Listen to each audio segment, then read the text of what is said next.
Afirmar que lo grotesco se desarrolla en un cierto periodo del tiempo no es del todo correcto, ya que ha estado presente en el arte desde siempre, y es la misma razón por la cual su significado se ha ido moldeando a través de los tiempos y sus generaciones.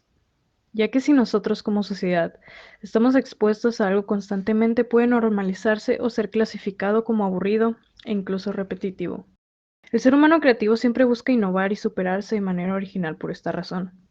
Entonces, ¿qué pasaría si juntamos esto perturbador con algo de la vida cotidiana, que se mezcle con algo tan común como las noticias o los panfletos a los que cientos de personas tienen acceso diariamente? Pues hay un fenómeno literario y artístico que responde a esta pregunta, y es la iconografía dentro de la literatura de cordel.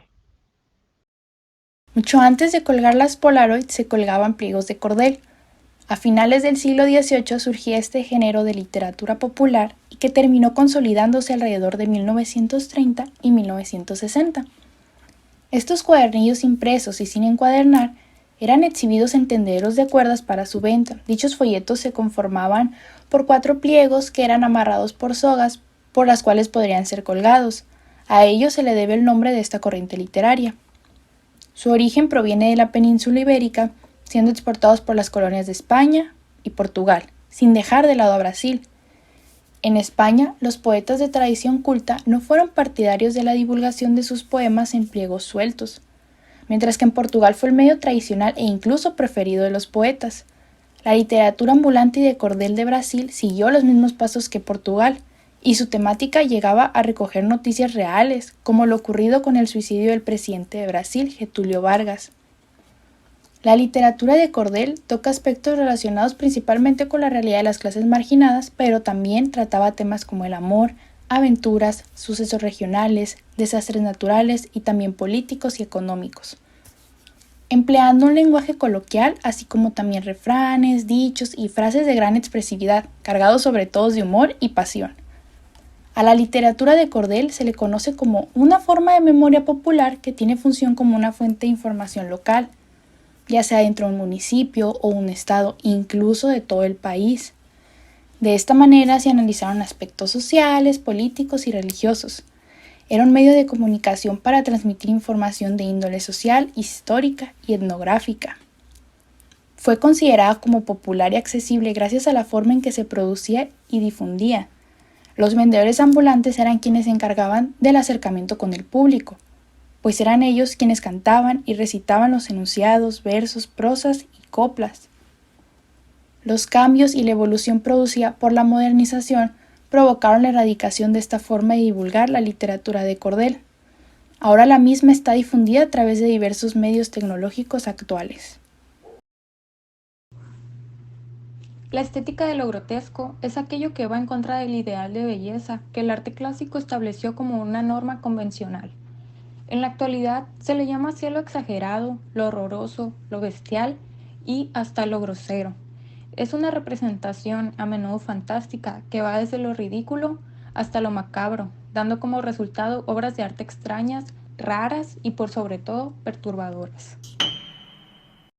De acuerdo con la página especializada en temas artísticos 3 minutos de arte, el grotesco tiene la siguiente característica. Suele ser utilizado para representar el mal, las cuestiones infernales y en general el lado más oscuro del ser humano, y tiene un gran éxito, ya que extrañamente fascina más al espectador cuanto más se aleja de aquel ideal de belleza. Pensemos en el cine, por ejemplo, y el éxito que tienen los géneros de terror y el fantástico, o por qué este recurso se utiliza tanto en los dibujos animados o en las historias para niños. El grotesco es un recurso para deformar rasgos, así como la caricaturización presenta una idea en forma de personajes extraños en situaciones extrañas, como podemos ver en las portadas de la literatura de cordel mexicana y chilena. Este recurso potencia la fantasía y juega con la idea presentada, por lo que suele generar una reacción de fascinación, risa y hasta horror, razón por la que se puede encontrar en mitos y tradiciones de los pueblos. Un fun fact que vale la pena mencionar es de dónde viene el nombre. La palabra grotescos se utilizó por primera vez para nombrar las pinturas murales que se encontraron en las ruinas de lo que fuera un palacio construido por Nerón, un emperador romano reconocido por la tiranía y la extravagancia. Como se creyó en un principio que esas ruinas eran grutas, el nombre surgió como para denominar a las obras que se encuentran en las grutas. Lo grotesco, como ya se explicó, es en pocas palabras lo extravagante, absurdo o ridículo. Por ejemplo, esta noticia y esta imagen de un hombre cerdo encontró en la literatura de cordel mexicana. Tal vez hoy en día pensemos en lo grotesco en el contexto de las noticias como amarillismo o fake news, pero esto no es nada nuevo. Echándole un ojo a la literatura de cordel encontramos varios ejemplos grotescos, además de los del hombre cerdo y su cara de felicidad. Está por todos lados en las imágenes. Empezando por aspectos generales, hay una presencia constante de demonios. Estos son figuras humanoides con cabezas de animales, alas, cola, garras y cuernos, que generalmente están gritando y guiando a las personas. En cierta manera, quitando la responsabilidad sobre sus acciones a los sujetos. Digo en cierta manera porque a pesar de que las imágenes pueden prestarse a la interpretación, los textos no. En ellos siempre se juzga a los perpetradores firmemente convirtiéndolos en demonios, metafóricamente hablando. Otra imagen común es la normalización de lo sangriento. Las imágenes no voltean la mirada de los cuerpos desmembrados. No son representados tan brutalmente como podrían, pero son explícitos, dentro del estilo de la literatura de cordel y sus tintes caricaturescos. De la misma manera, las apariciones de espíritus son comunes. En ellas, los espíritus están rodeados de luz, pintados así con tintes religiosos. Cubriendo estos aspectos generales, podemos adentrarnos en detalles tan minuciosos como las expresiones de las personas dibujadas, que es donde en su mayor parte encontramos las expresiones grotescas. Sorpresa, asco, amor, miradas de asesinos que perdieron el control, de pobres víctimas, la risa de los demonios y los rostros expresivos de quienes solo están ahí en la imagen para servir de compás moral y juzgar la acción. En la siguiente imagen se pueden analizar varios de los típicos aspectos de estas iconografías. El demonio cometiendo el acto detrás de la espalda del criminal, el criminal, la hija, con un gesto violento y desquiciado, la víctima, el padre, apuñalado con sangre escurriendo en el pecho, y por último, la mesa sacudida en lo que se puede suponer el impulso del apuñalamiento. Lo grotesco en esta imagen es en sí el contexto de una hija matando a sus padres, pero también las expresiones de ambos, el diablo, la sangre y lo irreal de la representación pictórica, lo fuera del lugar que parece, pero lo simple de entender que es. La siguiente imagen es importante analizar porque presenta elementos poco vistos en estas representaciones. Por partes, la escena es una de unos demonios alejando a una niña del cuerpo muerto de una mujer que parece ser su madre. Los demonios parecen tan exaltados como siempre y tienen un nuevo poder en esta imagen, controlar el agua de la misma manera en que están jalando a la niña, quien por su parte parece tener una expresión horrorizada ante la muerte y lo que está pasando con el agua. Así ellos están girando su destino. Aquí se muestra el poder que tienen estos sobre la representación pictórica. Se podría decir que los demonios son quienes guían la interpretación de estas iconografías. El último análisis es de la siguiente imagen. Una de las tantas en las que se proclama el fin del mundo. Aquí hay un giro de perspectiva, no solo 2 o 3 personas en la escena, vemos una multitud, la ciudad entera, y todos están viendo el caos, un volcán explotando, la revolución de la gente, los ángeles en el cielo con las trompetas, las casas cayéndose a pedazos. Aquí el elemento del absurdo es el más presente, ya que la imagen no presenta ningún final del mundo, simplemente representa caos y la visión general de a lo que le tiene miedo a la gente.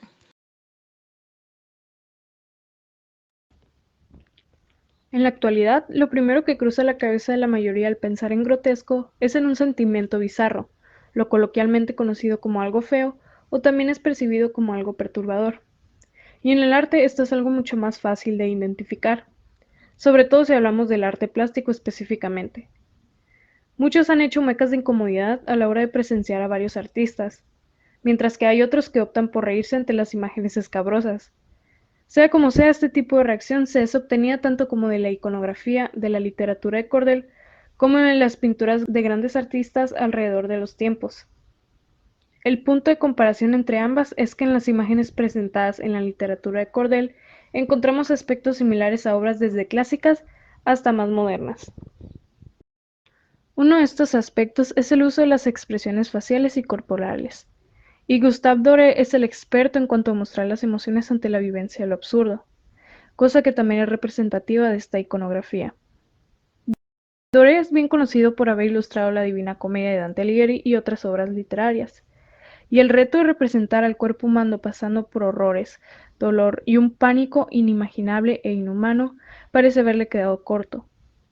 Y el hecho de que este horror sea cercano a las imágenes de la literatura de Cordel son una proeza que no daña a nadie mencionar.